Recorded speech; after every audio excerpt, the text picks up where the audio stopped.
We'll get started. Everybody ready? We'll get started. We've got recording going. Great. Welcome to the council meeting for the 28th of September, 2023. We'll start with Karakia. Do you want to take us through that? Yeah. Feel free to join in. Whakataka taho ki te uru, whakataka taho ki te tonga, kia mā kinakina, ki uta, kia mā taratara, ki tai, e he aki ana te atakura, he tio, he huha, he hohu, tihei, mauri ora. Thank you. Thank you for that, Chris. All right, councillors, we've got a pretty reasonable agenda today, so hopefully we can make some quick progress as we get through it. So we'll start with apologies. I know we've got apologies for lateness from Councillor Kneebone and Councillor Mahuta. Any other apologies to be noted? If not, do I have a mover? Councillor Marr, second Councillor Hughes. All those in favor? Opposed? Carried. Thank you. All right, confirmation of the agenda on page 2. I have a mover, Councillor Strange, and a second in Councillor Hodge. All those in favor? Opposed? Carried. Any disclosures of interest? Any new disclosures or disclosures with relation to any agenda items today? None to note. All right, we'll move on to confirmation of the council minutes from 31 August 2023. This is on page 6 of your agenda, item 5.1. Anything to note, or do I have a mover to accept those minutes? Councillor Nicol, second, and Councillor Graff. All those in favor? Opposed? Carried. All right, then we've got minutes of committees reporting to council. So this is confirmation and receipt of the following committees: the Environmental Performance Committee, 15 August, Finance and Services Committee, the open minutes only, 16th of August, Climate Action Committee, 29 August, Strategy and Policy Committee, 6th of September. Sorry, are we doing all of these in one? Is that all covered in there? Okay. And then we're also receiving the Future Proof Public Transport Subcommittee minutes from the 25th of August and noting all decisions that have been made under delegated authority. Happy to move those as a block, Madam Chair. It's moved in Councillor Marr, seconded in Councillor Downard. All those in favor? Opposed? Carried. All right, we've got 3 committees that have recommendations for council consideration. So the first one is the Finance and Services Committee. So we're on page 25, just so people can follow along. Finance and Services Committee has put forward a recommendation. The council approved the budget carryover and adjustments and adjustment requests as noted in that motion. Councillor Hughes, as the chair of that committee, did you want to comment to this, or are you happy to move it?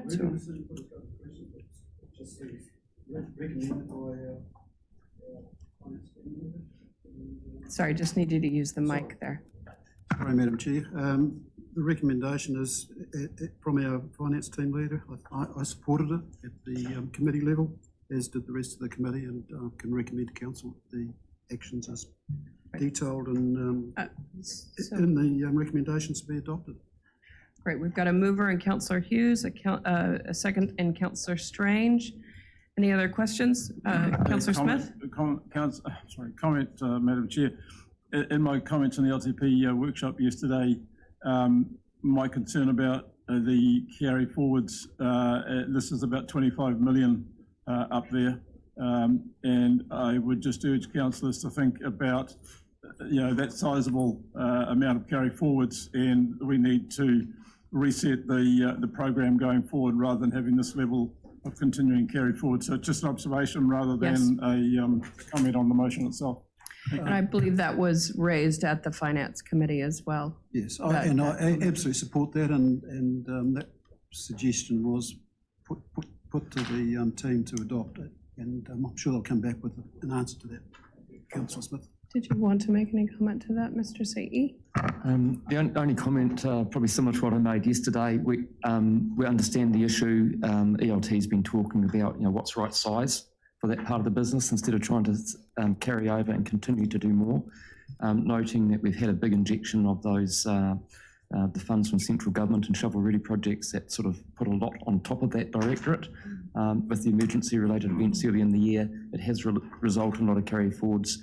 Point was well made yesterday, and I think that's something that we're going to be probably wanting to have a look at, and maybe a discussion next week, as was discussed as well, maybe around that part of the business. All right. Okay. I think that concern has been noted and like I say, raised both in that committee and here today. So I'm sure that management will take note of that and act on that. All right. We've got a mover and a seconder for that recommendation. All those in favor? Opposed? Carried. All right. Now we've got the Future Proof Public Transport Subcommittee. This is on page, well, the item we're actually looking at is on page 36. And part of this B item is addressed in a later agenda item, that being item 7.2 with regard to the balloons over Waikato. So I'm looking to either you, Dave, or you, Chris, to explain how you would like us to work through this recommendation, given that set of circumstances. Good morning, members. What we have here is a recommendation from the Future Proof Public Transport Subcommittee that is broken into a number of parts. The motion that you see on screen, we're suggesting that the first part is dealt with by council at this time, as we normally would do when we take recommendations through the minutes, and that we note the recommendations from Future Proof regarding the Balloons Over Waikato event, and we will address that when the Balloons Over Waikato report is tabled later in the meeting. So effectively what we're looking for is to address part one of the resolution or motion, and part two will lie on the table until we reach that item later in the meeting. All right.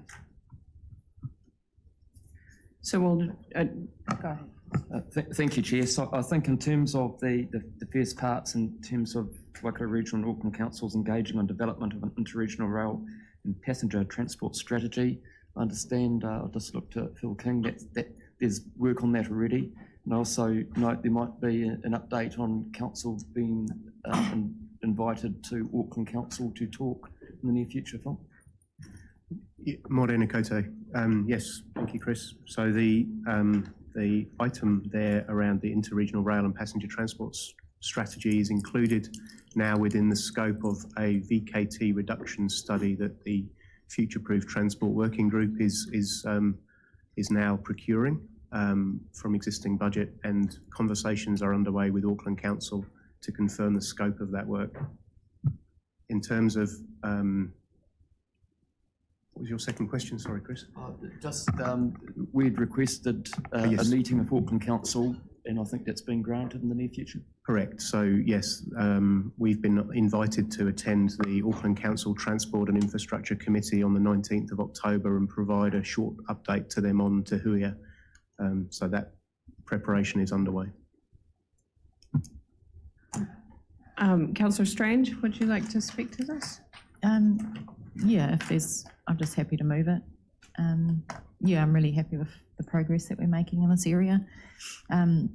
Noting that the strategy includes freight on rail as well, so alongside passenger transport. All right, do we have a seconder?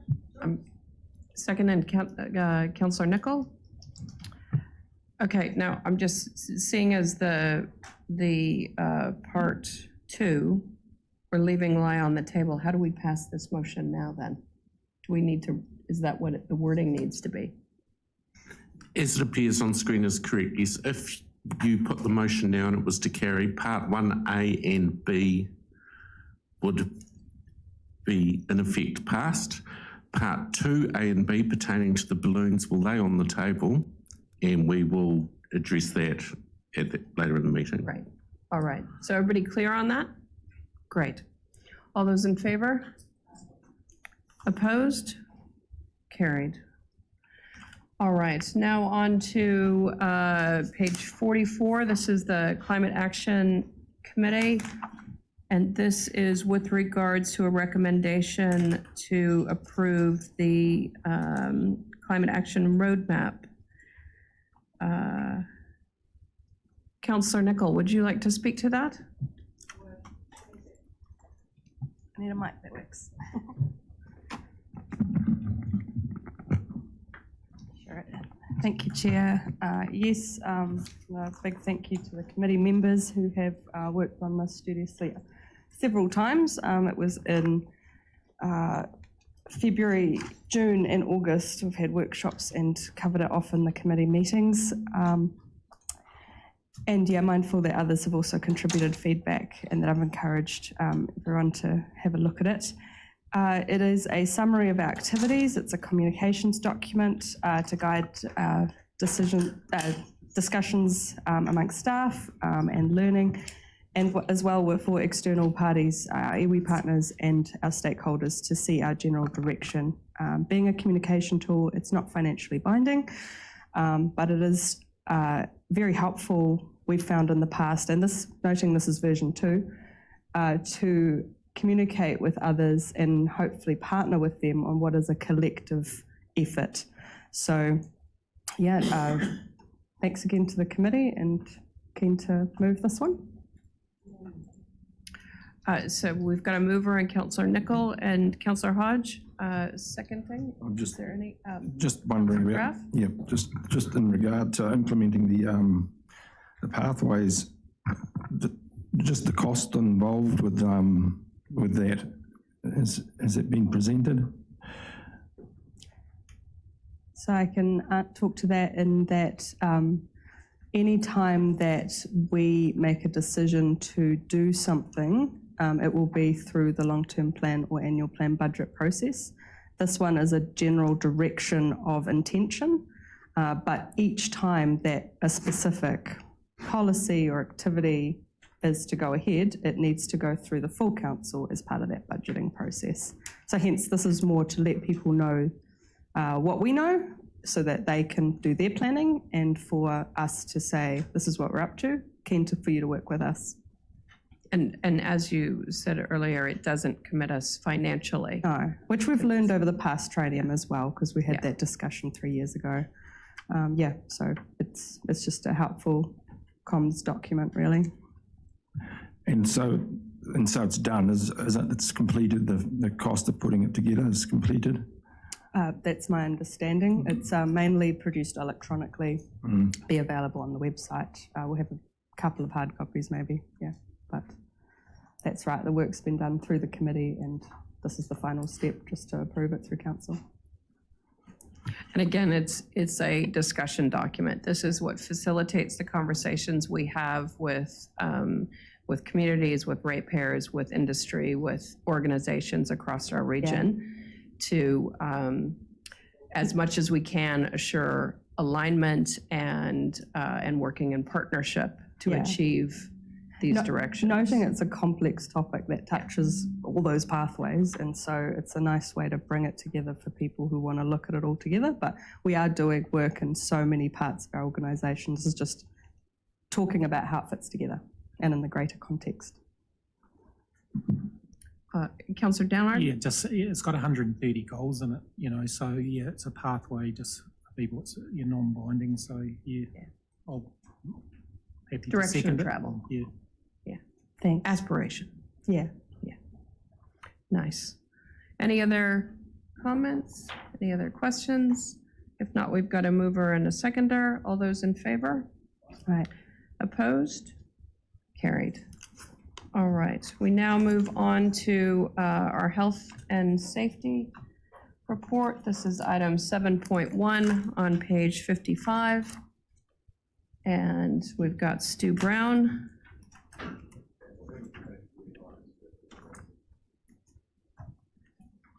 Strategy and policy was passed in the collective, sorry?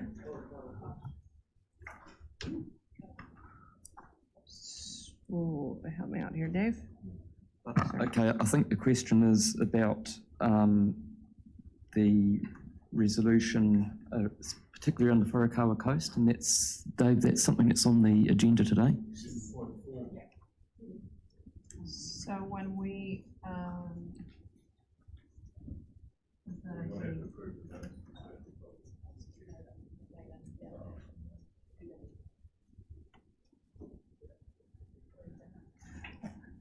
so Councillor Dunbar-Smith, that was passed as a block with the resolutions made under delegation at the start of the meeting.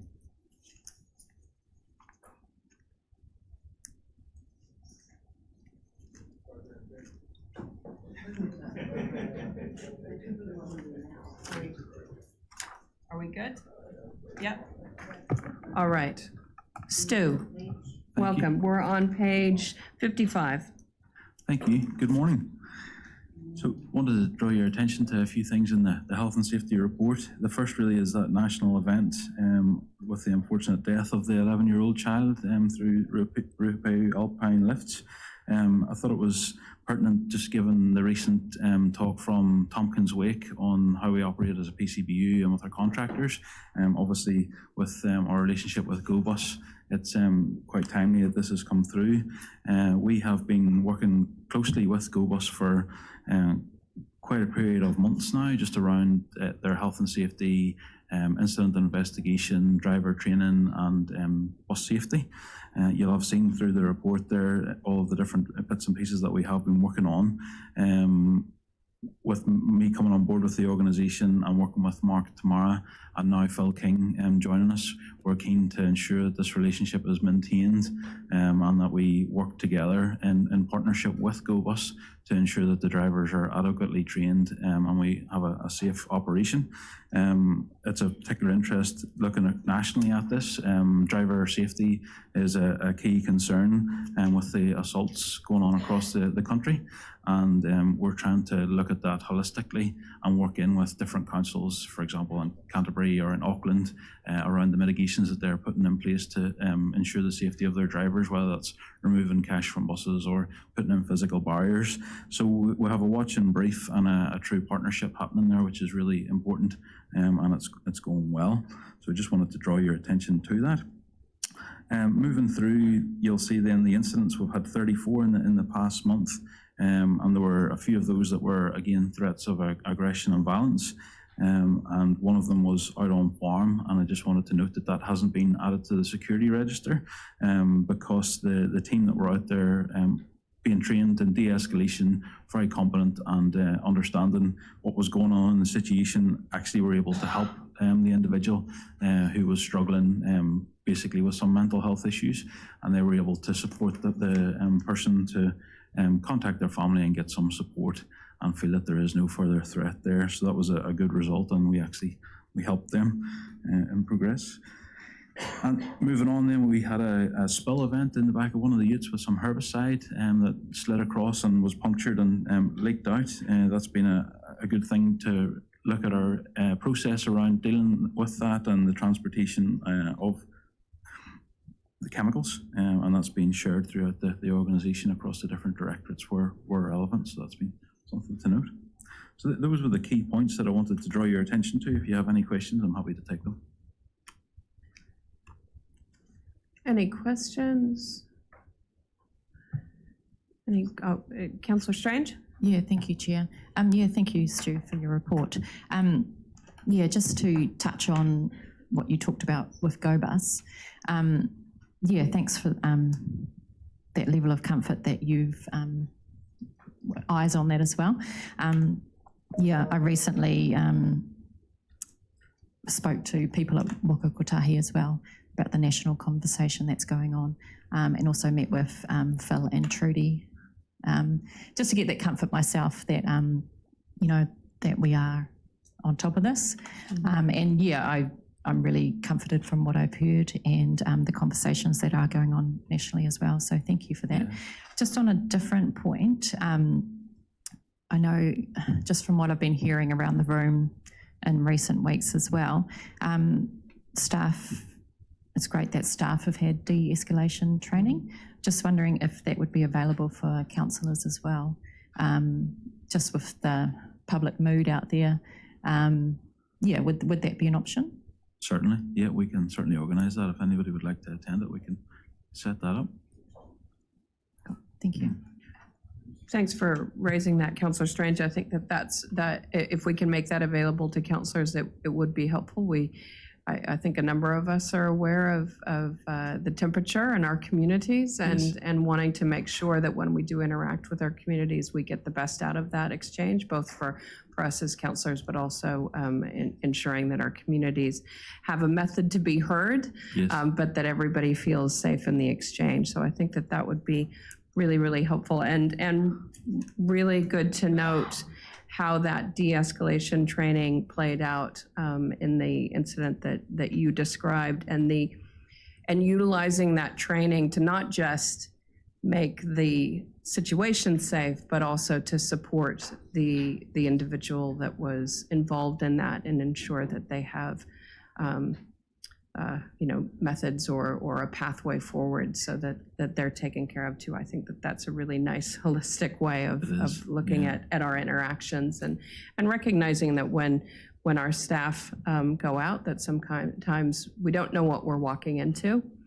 And sometimes it has to do with the branding on our vehicles, sometimes it doesn't. And being able to identify those situations and ensure that everybody stays safe and comes home intact is fantastic. So well done. Any other comments? Or yes, Councillor Hodge? Here we go.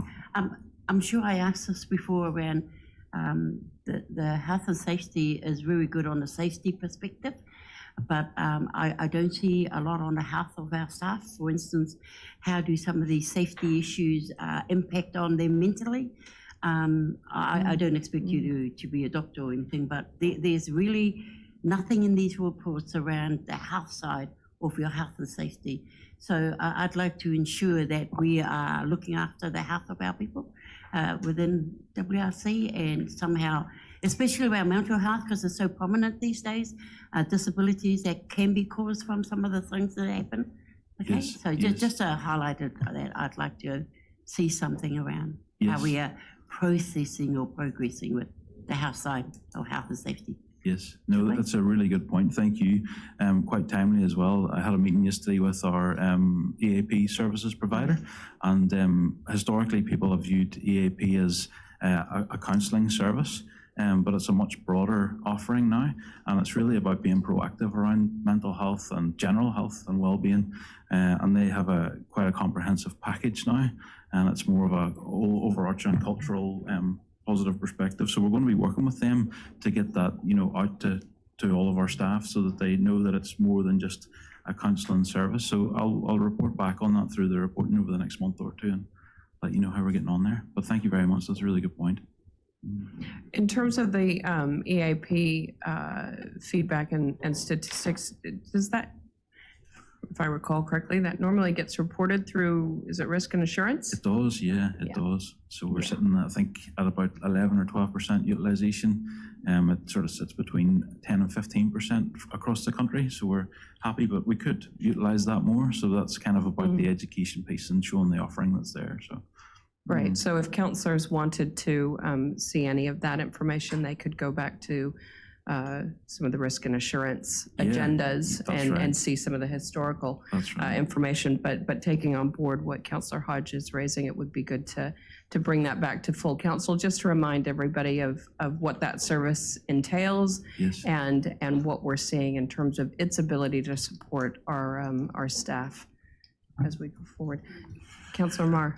Through you, Madam Chair. Yeah, Stu, I raised at our last meeting the access of councillors to the risk register, and I did get feedback that we need to go back through democracy. I just wonder, just for councillors in the room, that is a process that if you have an address or something you're going to, and there's a concern, you need to take that back through democracy prior. We don't actually have access to the register as such. Yeah, so I linked in with Natasha on that. I think she's your contact for that, Warren. I think that there might have been a question: could councillors have access to the whole schedule of people that are on that register? And unfortunately, from a privacy perspective, we can't give out the whole list of people. But certainly, if you do intend to go out to a particular location, more than happy to share that with you. And Natasha will be able to do that for you ASAP before you go out. So yeah. Stu, can I just check process there? So if councillors are going out to a site, especially if it's a site that's unfamiliar to them, they should probably check in first, like staff would, and check that there are no security concerns over that site. That's right. Councillor Smith. Do you link known locations and persons to others who are associated with those? So if you have a moderate sort of a person, but they have some nutter friends, I'm sorry, nutters, so I'll look at the camera and say nutters, that is also collected and made available. So we could be going to something that is, a non-event, so to speak, but because of the associations. Is that sort of level of detail kept? And if not, why not? No, it's not, no. Basically, if there's an event at a particular location, there's a workflow to work through to give us the severity of that, and that triggers whether it gets added to the security register or not, and how significant it is. Unfortunately, just with the number of associations people can have, it's not possible to look into every known person that they would be associated with and where they may be located. So unfortunately, we can't have that level of detail. Well, I know what I would do, but I'm not going to say it in public. I would use the system, but if I met a situation, I would deal with it. I'm just wondering if just considering our just previous discussion around de-escalation training, if part of support for councillors would be perhaps you or someone in your team helping us to raise our own awareness of the different types of situations we might find ourselves in, and what are the questions to ask, because there's one issue if you're going to a private residence and we've got a method that you've identified, but we also often get invited to public meetings or addresses that might not necessarily have been a registry, but considering some of the levels of concern amongst our community members, those events might present some things we need to be aware of before we go into those as well. So perhaps we can support councillors on being prepared around assessment of those risks. I think that there might be something there for us. Yeah, I agree, and I think the de-escalation training is fantastic in that regard, because it talks about the different locations, whether you may go out to a farm or whether you might go out to a public event where you're in an enclosed space, and how you set that up, and the questions that you might ask. All of that is covered in that de-escalation training, so it could be quite valuable for most, if not all, of you to attend if you wished. Right. All right. Anything else for this item or for Stu? Remember that most people who contact councillors want something from us, so they're not likely to be aggressive immediately. If they, you mean in the first instance? As much as they could be. Yeah. If they want something, they generally are reasonable to start with. I have found pretty much every contact that I've had in the 4 years that I've now been in council have been very reasonable and very pleasant, but we just always need to make sure that we're prepared. And if I know that there have been conversations around the regional sector with different regional councils engaging additional levels of security. And so it is something that is paramount to our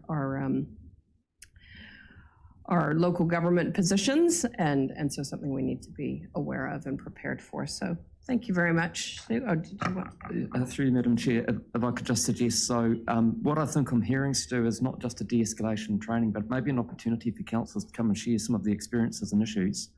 I'm pretty mindful that some meetings, it's not just sort of physical, it's the way people talk, and different people take things different in terms of, you know, their sensitivity to how things are said to them. So it might be embarking on a wider conversation so we can provide other opportunities as well. Yep, certainly. Thank you. Great. Thank you very much for that report, Stu. We've got a mover in Councillor Marr and a second in Councillor Hughes. All those in favor? Opposed? Carried.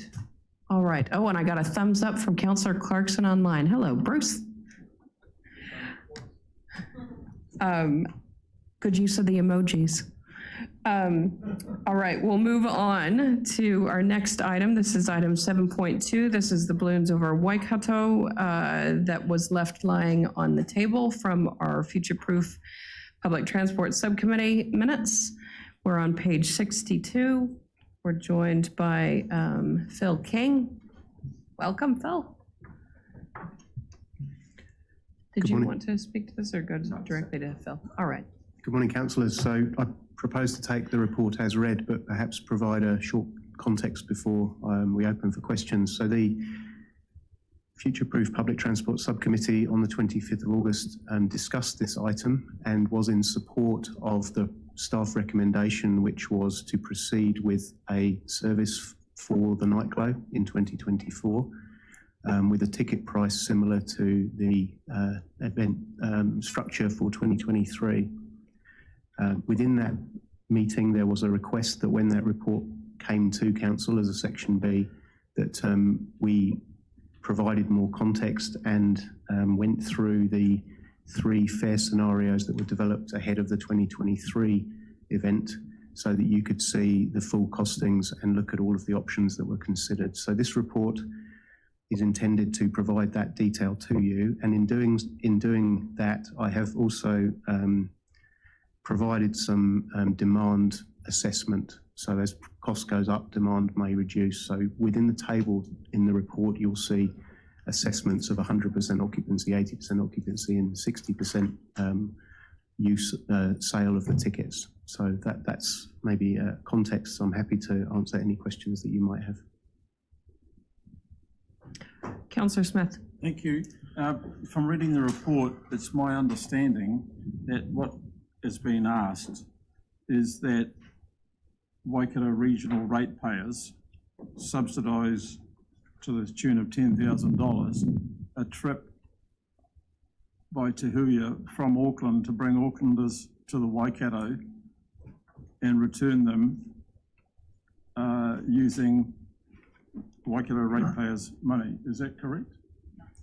Yes, but, yes. But the context is that yes, I'm this here and no on that here. So, that is the proposition. The support in 2023 was based on the value to the Waikato region of the event and bringing those people to the event in the Waikato region. So that was what led to the support in 2023. So absolutely clear, we are being asked to use Waikato ratepayers' money to bring Aucklanders to subsidise a train, which we've got to run twice without anybody in it to get it up there empty, and then to bring it back for the next morning empty as well. That's only under option 3, or sorry, point 3 under the recommendations, option 1. Yeah. So I just want. So option 1 is a subsidized. Option 2 is full recovery. Correct. Which there would be no subsidization. Is that, have I got this correct? That is correct. Right. And that's aligned with a policy that's included in the Regional Public Transport Plan. Yeah, okay, I'll just say I'm not in favour of having any ratepayer support to bring people in from out of the region. Thank you. But so just to be clear, we've got a choice. It's either the subsidized model, which is what we did last time, or full fare recovery. Those are the two recommended, option 1 and option 2 that are in the recommendations. The third option that was assessed was to offer a fare lower than the public transport fare, but based on the 100% demand that there was for tickets in 2023, we haven't recommended that as an option for your consideration. Right. And these were completely sold out last time, eh? Yes. How quickly was it sold out? Relatively quickly, actually. Relatively. And those tickets were all taken by Aucklanders, but there was interest because the event in Hamilton was smaller than previous years and it was by ticket. That we did see a few people from Hamilton that attempted to buy a train ticket to get into the event here, but those people were captured and refunded, and then those tickets were resold to Aucklanders. So there was significant interest. Significant interest. Significant interest at $31.80. Single, yes. Yep. Nice. All right. Ooh, lots of lights. Look at it. It's a Christmas tree. What do we got? Councillor Graff. So just order, I've got Councillor Graff, Councillor Hughes, Councillor Marr, Councillor Strange, Councillor Cookson. Councillor Graff. So this is a run on top of other schedules, special run? Yes. Yep.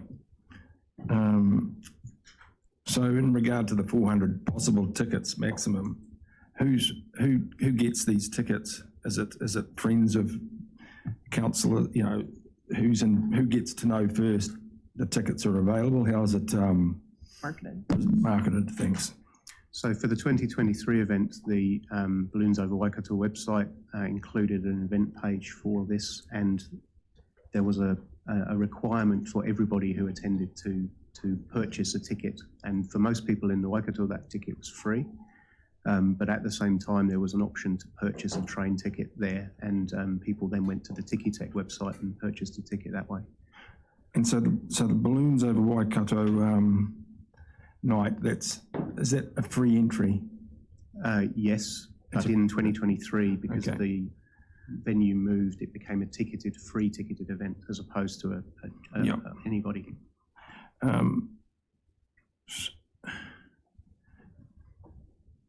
So it's only been one previous run of the train, right?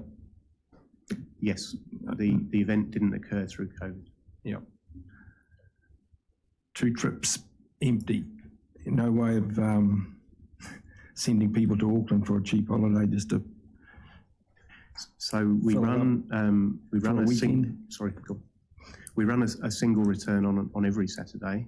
For 2023, there was because the trains are located in Hamilton, the train went to Auckland and picked people up to bring them back. I have made a comment somewhere in the report that one option could be for one of those trips to be an additional public trip, and if that were to occur, we would sell normal tickets for that service, and that would reduce the impact of the event subsidisation. Okay, thanks for the moment, thanks. Councillor Hughes. Thank you, Madam Chair. Phil, just a couple of questions. You mentioned about the economic value to the Waikato from the running of the train. Was that independently assessed last time, and if so, do we know what the economic value was? Do we know what the carbon cost is of running this train up and back and running it empty? And does that align with the Regional Council policy of minimising the carbon footprint for every activity we have to participate in? And have we considered the use of buses, both in terms of the economic cost and also the carbon cost? Thank you. So the economic assessment that occurred ahead of the decision in 2021, I think, to support this train in 2023, was presented to the Tahuia Governance Group. It was on the basis that people from Auckland were attending this event, and that there would be a benefit to the economy and the climate of them coming to the event in a means other than the private car. In terms of the role of rail, we know that the emissions from a train journey are offset when there are more than 55 people on board, and we know that that occurs on about 70 to 80% of our services every month, every day. For this event being sold out, there was a net positive gain in terms of reduced carbon based on the ticket sales, but also the number of people that travelled on that night. So we're offsetting people that were coming from Auckland to this event in Hamilton in the Waikato and offering them this option. In terms of whether the train decision could be replaced by a bus decision, that hasn't been something that's been considered at this point. Mainly because the original decision was by the Te Huia governance group at the time and it didn't consider other options. You've got a supplementary. Okay, just so I need to get Chris back a red light here. So I've got Warren, Angela, and Robbie, if I can, and you, and Chris, or sorry. Thanks. Clyde Well, again. I don't want to be pedantic on this, but you suggested the economic evaluation was done prior to the event in 2021. My experience is that you do economic evaluations after the event, after you've seen what the benefit is to the community. So that was the point of that question. So the answer is it hasn't been done. Thank you. All right, Councillor Marr. Thank you, Madam Chair. Couple of things, Phil. I like the idea that we are going to expose Aucklanders to a service, to this Te Huia service. I don't like the idea of option one that our region's going to pay for it. Second comment, have the sponsors of this event being approached for any sort of subsidy on the tickets? I mean, they're a multi-million-dollar company. There's a question. Do we have the ability to put more than, and I understand it's 200 people per trip, do we have the ability to have another carriage? That's not something I know. And that's about it for the moment. So recommendation 3B indicates a keenness to continue working with the event organisers and other funding sources to reduce the funding shortfall, and that conversation continues. At this point, there hasn't been a conversation about a direct contribution from the event organisers. We could add more carriages to the extent that we have to balance this service against the public service that will be running on that day. So we'd have to make sure we had that service able to operate as a public service as well as this. But we could potentially add one or two even carriages. And just really quickly, the likelihood with the timing of these runs, is it likely that the empty trips would be seen as favourable for someone to use? I'm not sure what time. I take it we're coming down and going to be here in the evening and going back late. So certainly the up from here to Auckland would be attractive. It would be late morning, early afternoon. The return from Auckland back to Hamilton after we've taken people back from this event would be well into the early hours of the morning. So, okay, thank you. Councillor Strange. Yeah, thank you, Chair. Yeah, thank you, Phil, for your work on this. If I recall back to 3 years ago, 2-3 years ago, when Balloons Over Waikato first approached the Te Huia governance group, the group was really keen for a number of reasons. You know, we've got a train, we've got an asset, other people using it makes sense to maximise use of that asset, and also to, like previous speakers have already said, about supporting local events and to some extent the local economy. If I recall back to the committee discussion a few weeks ago, there was talk about offering an extra Saturday trip, making use of the dead run as a one-off, and staff did say that that would be an option. There was feedback as well from after last year's event that the timing of bringing Aucklanders down wasn't as conducive as it could have been to supporting the wider economy. So just wondering if we could look at that, making use of other ways to support the local economy, either linking them up with Hamilton Gardens or other things that we've got on offer in the Waikato. But yeah, in the regional public transport plan, it is one of our goals as well to support people who do want to charter the services.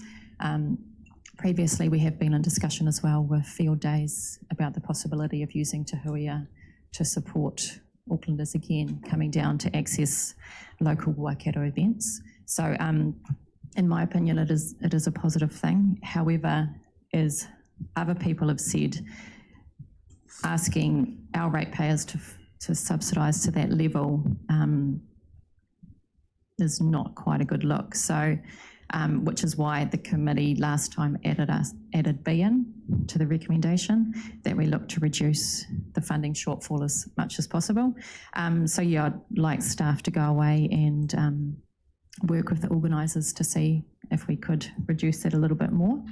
So I've asked Dave to put that onto option 2. Yeah, noting that the event was really well supported last time as well.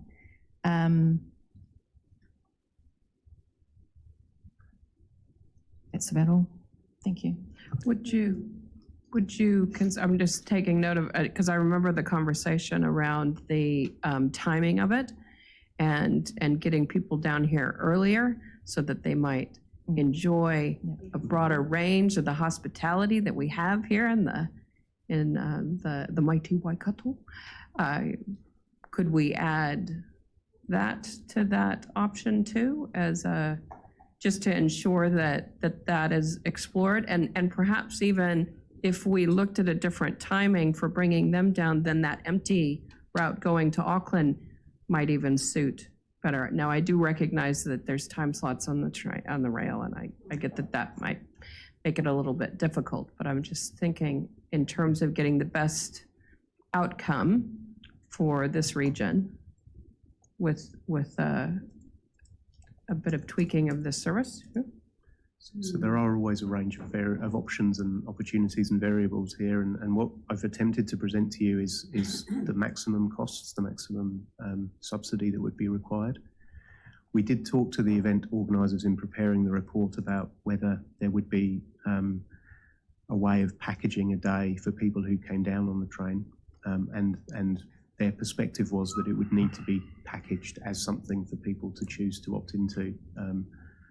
And on that basis, we probably need a cost associated with that day, whether it's a trip to a restaurant or a trip to the gardens or a trip to the zoo or something. But then the view of the organisers, and they, I'm sure, would be happy to talk to this as you wish, was that would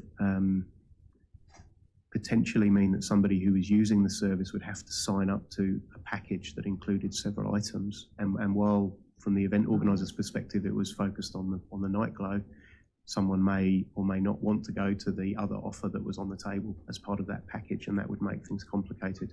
The alternative is that the train just arrives early, people do their own thing, and then they make their own way to the event. And the challenge with that, and then getting them together to get back on the train in the evening, is that we lose some of the ability to support the people who have arrived on the train to get to somewhere and get back safely. So if people walk off from the station and make their own plans, we run the risk of losing them at the end of the evening, perhaps.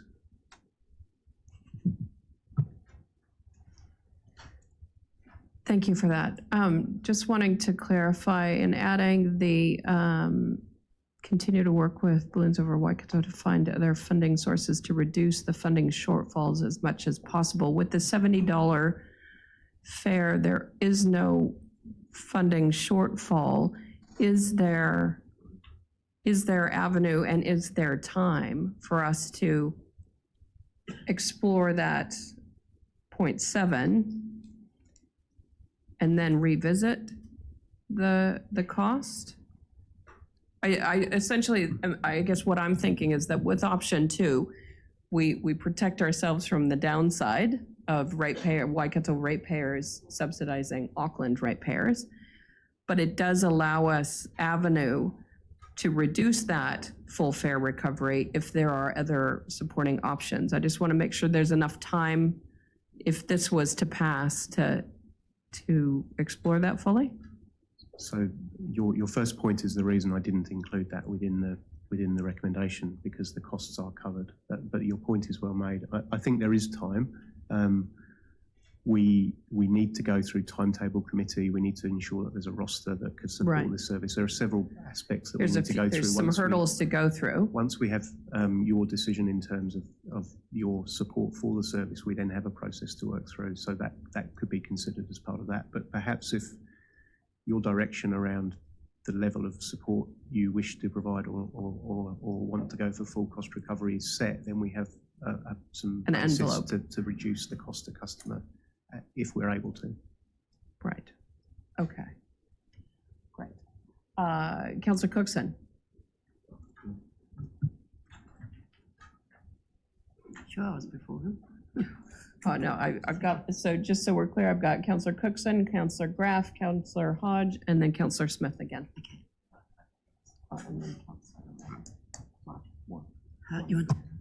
Thank you. Thank you, Madam Chair. So the event was sold out, obviously, So the issue that, and this was a major argument in our household, is on subsidising Aucklanders to come to the event, and my own kids couldn't get to it because it was sold out, and I've got a real issue with that. So I want to stick with option 2, because if you're going to stop my kids from coming, you've got to pay the whole cost of getting there. Thank you. That's really personalizing it, but Councillor Graff. Yeah, 2 things, please, Phil. So is the train running regardless? Is the train going up? So it's not going up, but it's a charter service. What I'm getting at is, okay. Yeah, okay. It's just, and just one other thing, is there any subsidised fares, buses, airplanes, choppers for people who live in Thames, Tikawiti and Taupo to get to the Balloons Festival? Are there any other subsidies for people in other areas? There are buses run from across Hamilton to the event, but I don't believe they go far outside the urban boundary. So it's just Auckland that's may benefit? The concept of the charter and the conversations back at the beginning were about the train. Thank you. Councillor Hodge. I guess my kororo would be the same as Clyde, but what I wanted to say is that like everybody else seems to be talking about, I'm not keen on subsidising anything past the station that is in the Waikato district, because there's three stations that belong to Waikato, and then there's a couple outside. I'm not sure how you would define that. So my problem is, as the councillor for a huge big region, and taking it outside the Te Huia, how does everybody else, where do they fit in all this? You know, or when I say everybody else, I'm talking about all the other areas of Waikato. And where's Hamilton City Council in this? Because this is held in Hamilton. So there's, I'm not keen on upping subsidised things for anybody outside our region. There's 3 stations within, ka pai tēnā. Anything outside, not me. Then how do you cater for all the other areas? So, sorry, Councillor Hodge, just to make sure I'm clear though. So option 1 is the only one that has subsidization. So option 2 as a full fare recovery, that would be.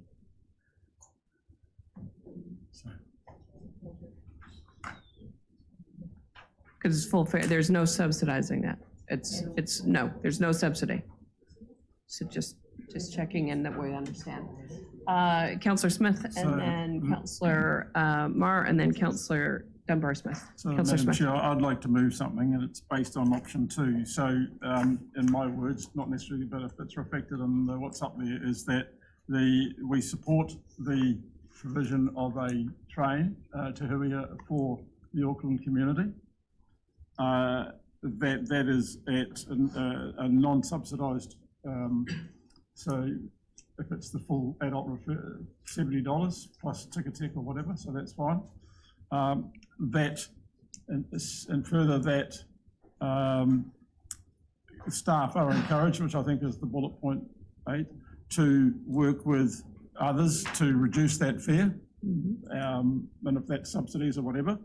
And thirdly, that the trip to Auckland early in the day be a one-off public service that recovers sufficient money to add to the coffers of Te Huia, not to offset the other trip, but we have the opportunity to get Te Huia making some money over and above. So, yeah.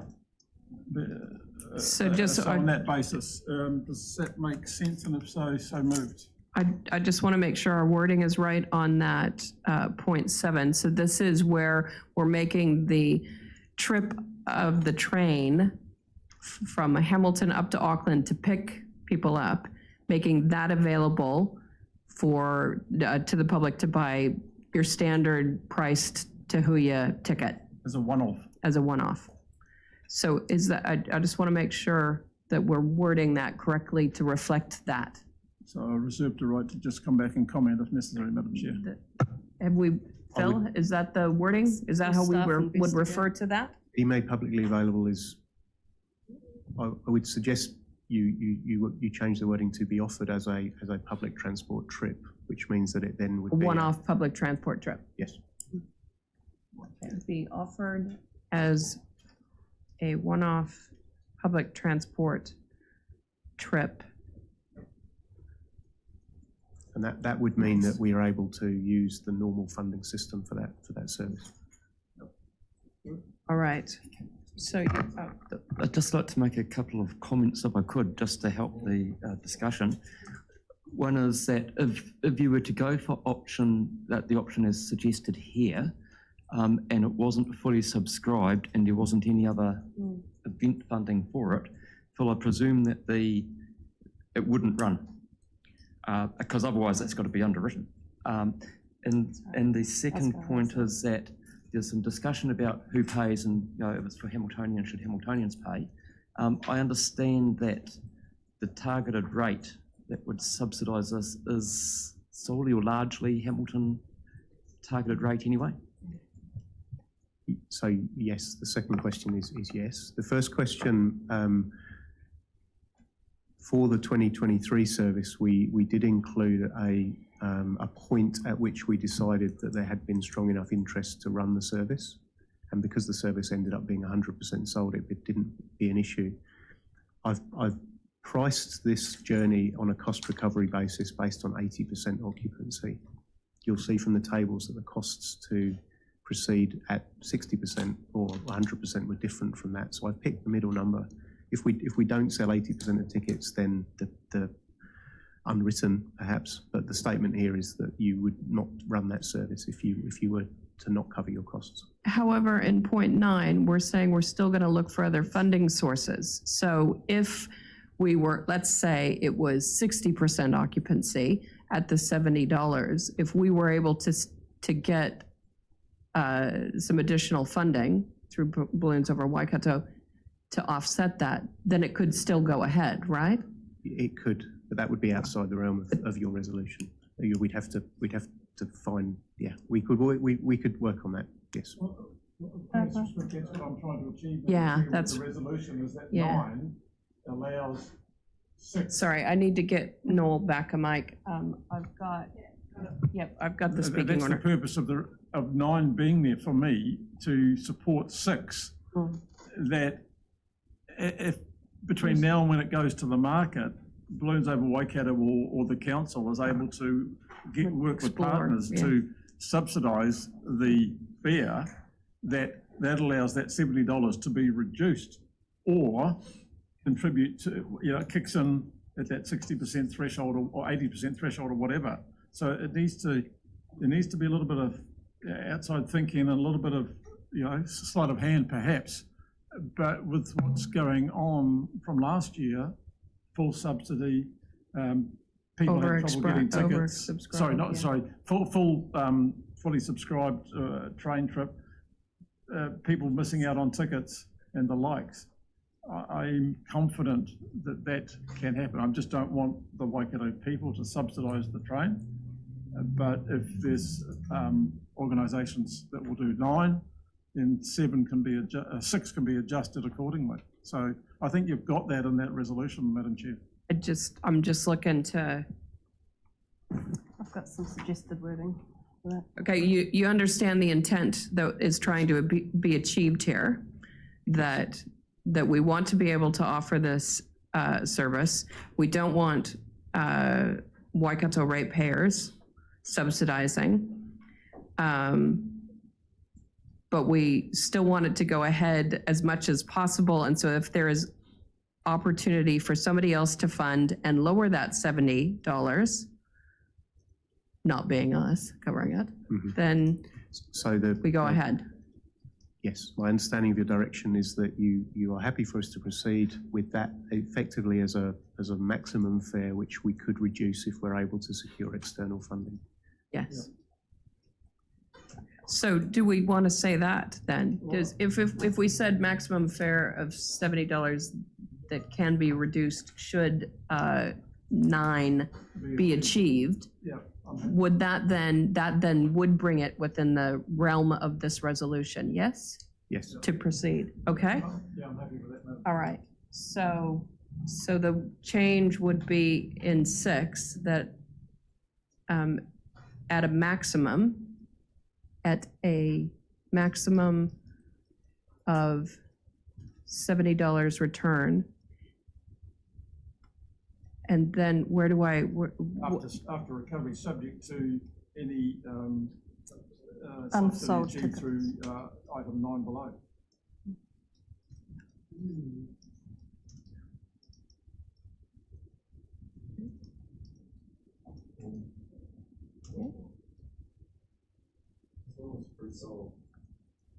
yeah, And so, Phil, if you could just comment, so if it didn't break even on that basis, it wouldn't go ahead, just making sure that that's very clear. At what point do you think you'd have to make it, there'd have to be a timeline, you'd have to make a call on it, and it wouldn't be an hour before the train leaves sort of thing. So how, logistically, how does that work for the team? Well, if I think back to the discussions we had for the event in 2023, we offered the tickets for sale, I think, around 6 weeks beforehand, and we reviewed the sales at about 2 weeks beforehand, and we had passed the hurdle at that point. But I think we would want to provide well over a week's notice to people if they have to find another way of getting to the event, if we're not going to run the train. right. So But we'd make a call about 2 weeks beforehand. But 6 weeks ahead of the event is When the tickets went on is sale. like in March of next year or It would be late February? It would be early to mid-February. Yeah. Early to mid-February. So you've got between now and February to find somebody to fill 9. Yes. Phil? I don't think it's a huge ask. All right, I do want to make sure everybody's had a chance to have a say. So I'm going to go to people who have not already spoken. I've got Councillor Dunbar-Smith. Oh, somebody to point out that if only 60% of the train is loaded, you're actually no longer viable. You're running backwards. So you're going to have additional funds come from that other source. If you're setting the fee at $70, that's based on an 80% uptake. So Yes. the concern is having to cancel it at the last minute. It's quite difficult. People have already booked and got themselves up, and we've done publicity. So, yeah. But it is at a maximum of 70. So if prior to I don't know, if in January there was just nobody else coming on board with number 9, you can offer it. Oh, I get your point though. You're saying that we put it out there at 70, but only 60% of it. Madam Chair, I believe there's a failure in the maths anyway, and I'm happy to talk to that. A failure in the math. Do I need to And get my option 2. calculator? No, you won't. I only have fifth form maths, and what you just said I'd never do any good. So, just looking at $70 for a return trip for 200 people is $14,000. In this document, we're told that the return trips will cost $22,400. That is still a shortfall of $8,400. So it is not covering full cost. I don't have a calculator in front of me, I'm afraid. Take your shoes off. I've got a calculator, so. It does say with the full option one, each of those tables on page 64 says that there's no deficit at 180 or 60.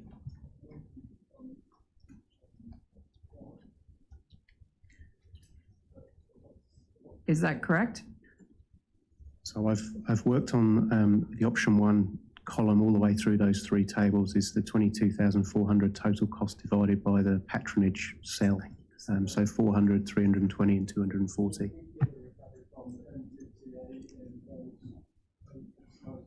No. But you're still $70 return for 200 people. That only brings you in $14,000. So I think what the calculation that the council is doing in his head is that is the 200 each way. So it goes 70 times 200 is $14,000, but you've done it on the basis of 70 times 400 and then 80% of it to get you 22,400. Right. So the 200 versus the 400, Phil, I think is what's got to be. So I've attempted, everything here is about return trip. To try and be consistent with those total costs, and that's including the 4 trips, so the 2 that are charged plus the 2 that are empty. Sorry, there's 200 up and 200 back, or is it 400 up and 400 back?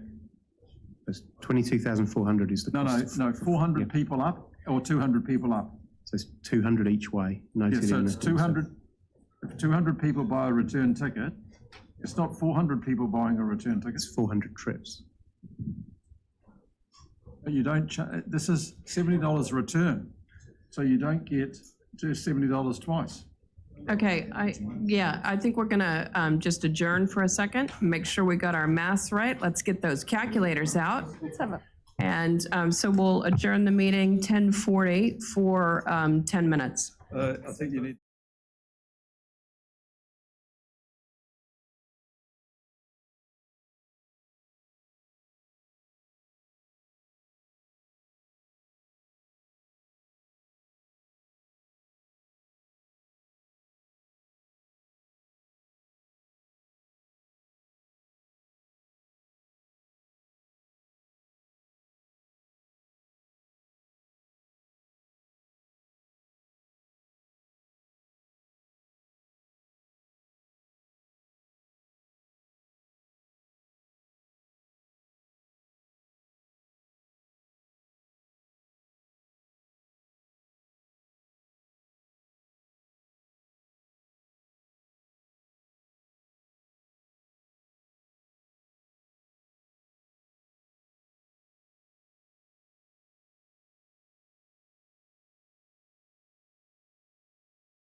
Reconvene the meeting. We've had a bit further look into the items raised by eagle-eyed Councillor Marr and his mathematician skills. Well done. Mr. CE, would you like to speak? Yeah, look, councillors, a good point's been raised, and my recommendation is we leave this today on the table to the next meeting.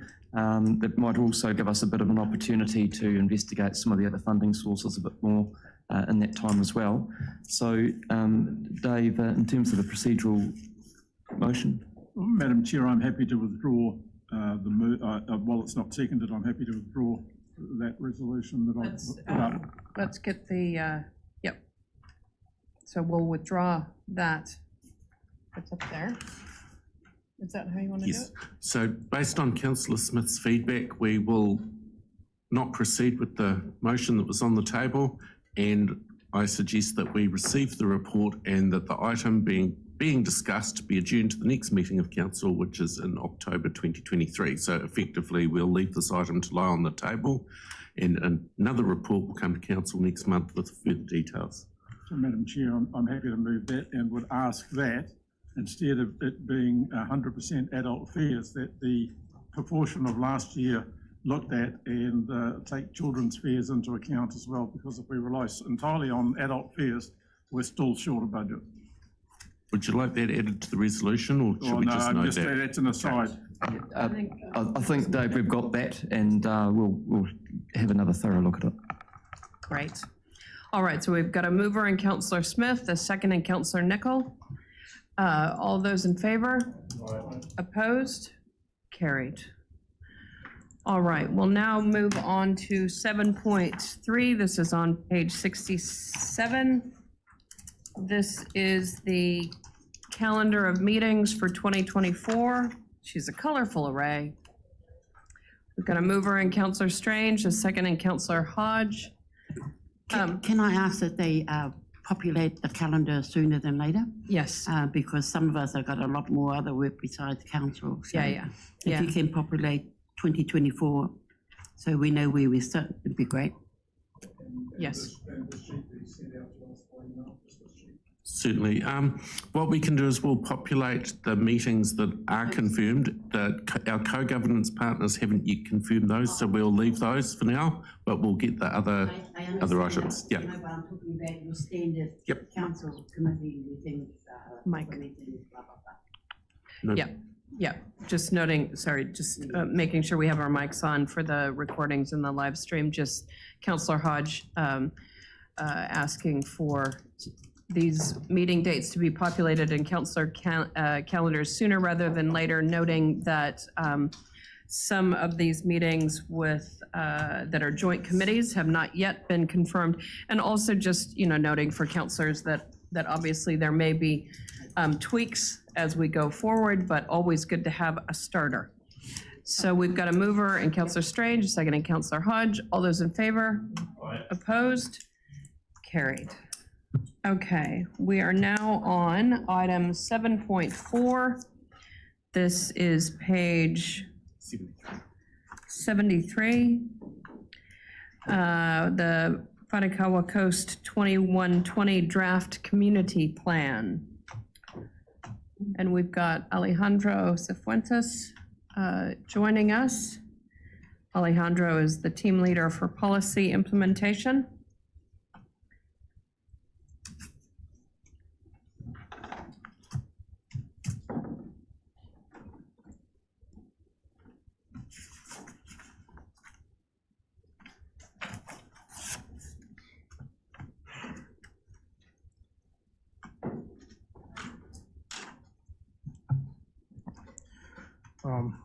Tēnā koutou katoa. Thank you very much, Madam Chair. The paper that you have is between pages 73 and 77 of your agenda packs. And it is a recommendation to receive and endorse the consultation draft community plan for the Whanakawa Coast adaptation plan.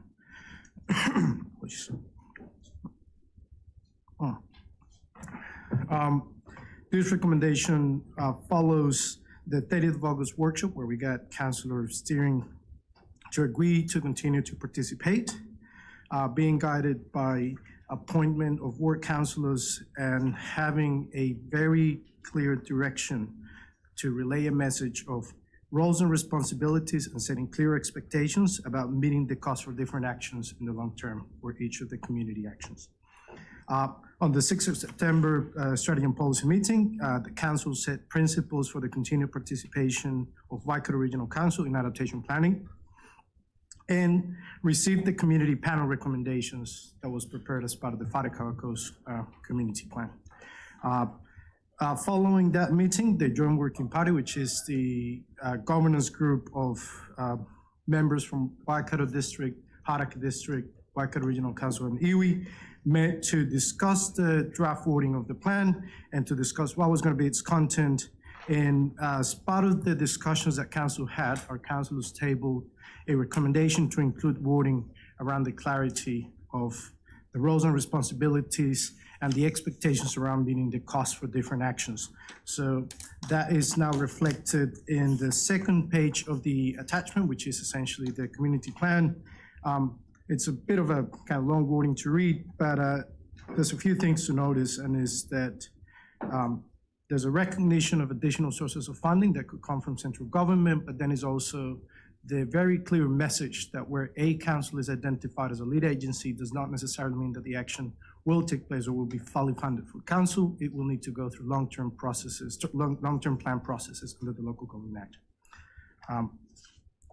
With that, I'm happy to take questions through you, Madam Chair.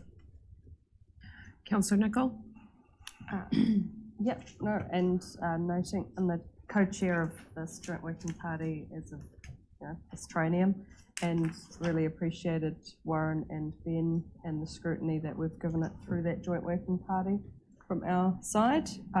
The process obviously started a fair bit earlier, and it's been really good through the multiple iterations of looking at how to finalise this draft community plan to get everyone's input. I suppose at this point it's just that we ask the community's feedback, because when this process started, the community's apparently changed quite a bit to what it is now. It'd be really good to hear from the people, and there is an open day scheduled for the 7th of October in the morning for a community drop-in session to support this as well. So if this council's happy alongside Waikato District Council and Hauraki District Council to let the community have their say on what they think of this piece of work, that'd be really great. So yeah, like Alejandro explained, and as you would have all heard when you attended the workshop on this topic, Ben raised some good points around making sure that it's really clear around the financing of anything going forward. That is right up front in the document. Just want to note that the Discoverer file of the attachment we cannot open, and so in future when you do an attachment, we really do need that to be in the intranet or some other format. But I have read it several times now, and I'm really happy with where it's landed. So I'd be happy to move that one, and happy to field questions as well as Alejandro. Councillor Dunbar-Smith. Oh, it was simply to say that if you look at item 14E, the Strategy and Policy Committee is aware that there are a number of these adaptation things coming forward. We're looking at one shortly for Waikato, and that it would need to be made clear that while we do the community consultation, we don't necessarily guarantee funding, or that that it may be a targeted rate. And so that's item E, acknowledgement that preferred community options will have associated costs. Council participation does not indicate an agreement to fund interventions necessary. And it's a basic principle, because these are going to keep coming up. And we're still not sure what's going to happen with the Climate Adaptation Act.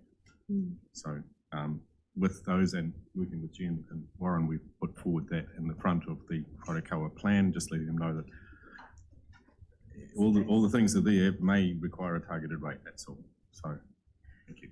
Thanks I'm for happy that. to second that. Thanks for that. Councillor Marr? Yeah, thank you, Madam Chair. And just to echo what both Jen and Ben have said, this was a good process, and thank you, Council, for getting around that workshop. It was certainly critical to this process, and bringing up those principles which will help guide communities as we move forward, because as Ben alluded to, we are going to get a number of these from around our region as we move forward with adaptation and that sort of thing coastally wise. So I'm more than happy to carry on supporting this. Thank you. Fantastic. Thank you for that. Thank you for those of you who have been involved in this at a much deeper level than the rest of us, providing that level of surety around the principles under which we're engaging with these communities. Because as you all have raised, this will become a common conversation, especially given the significant level of coastal area we have here in the Waikato region. All right, any other comments, any other questions? If not, we've got a mover in Councillor Nichol and a second in Councillor Dunbar-Smith. All those in favor? Opposed? Carried. All right, we now go on to item 7.5. This is on page 78. This is the request for participation in the Waikato District Council Adaptive Management Planning. Alejandro, part 2.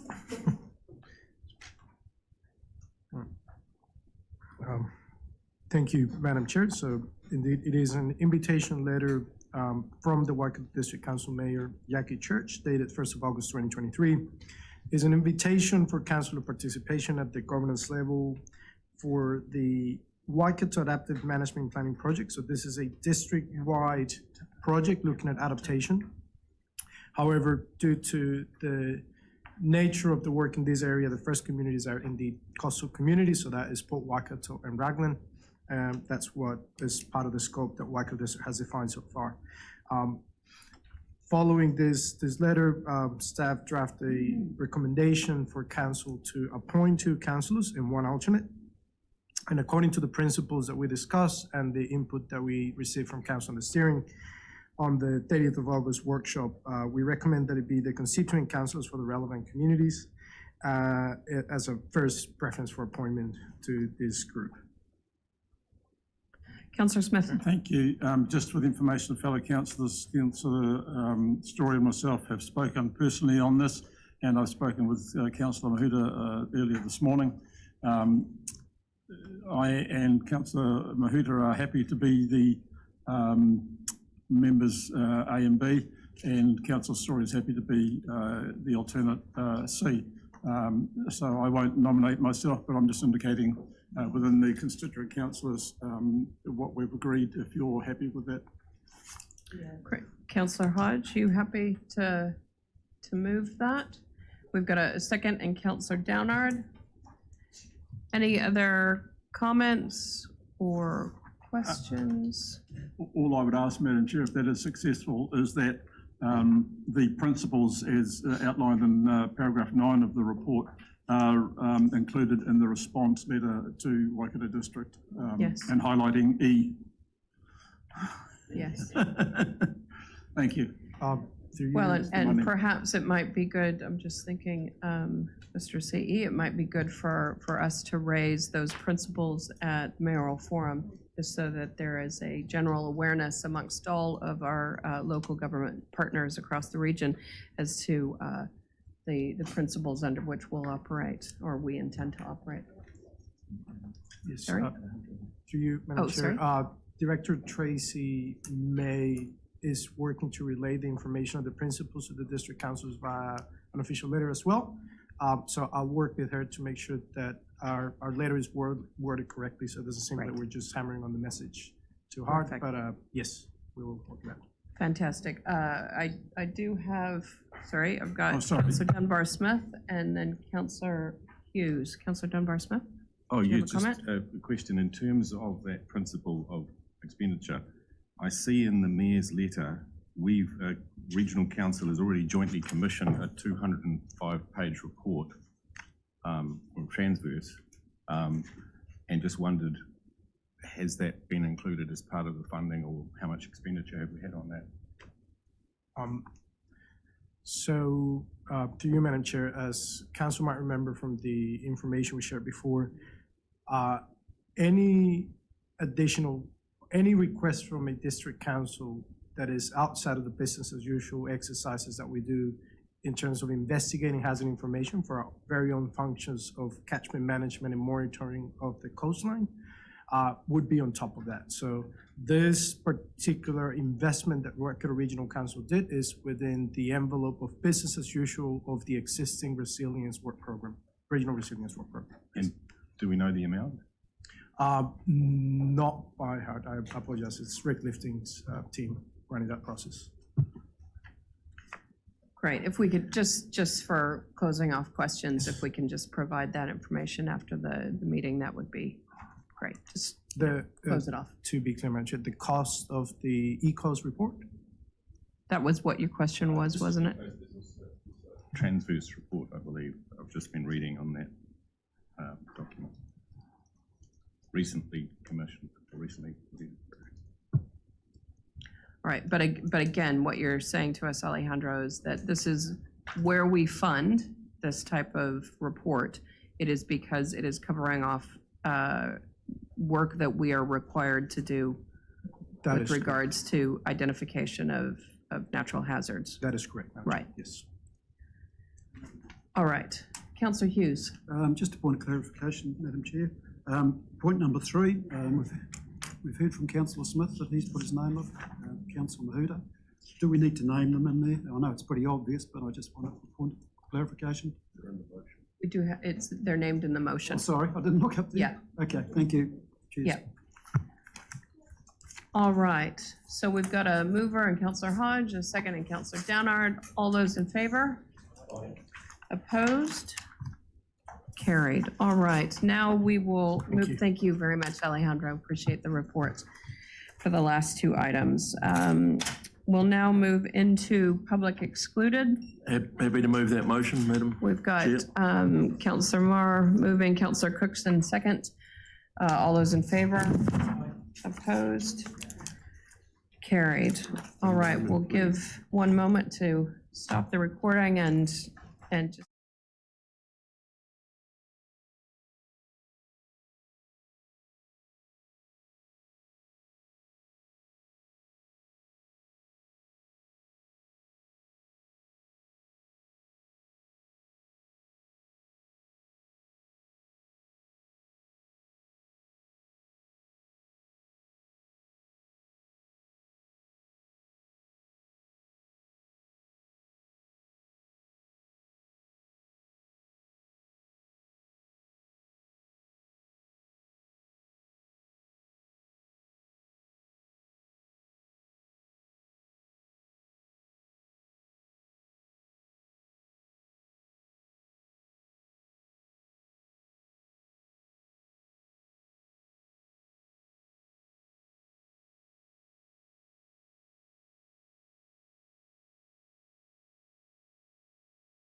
Okay, well done, counselors. Thank you, staff, and thank you, counselors, those online as well as in the chambers. I appreciate your diligent work through our agenda. We've made fairly quick work of it, and I think that's a good thing. It's important that we give the right amount of focus on the things that are critical decisions, and that we also acknowledge the work that other committees have done in terms of the thinking in their areas of responsibility. So thank you for all of your hard work. So we will close our meeting with a Ona hea mai te uru tapanui, kia wātia, kia mama, te nako, te tinana, te hinanaro, e te ara takatu, koiara e rongo, e whakaaria, aki ke ronga, kia tina, humiai, huiai, tai kie. Thank you very much. We'll declare the meeting of 28 September 2023 closed at 11:22 a.m. Thank you.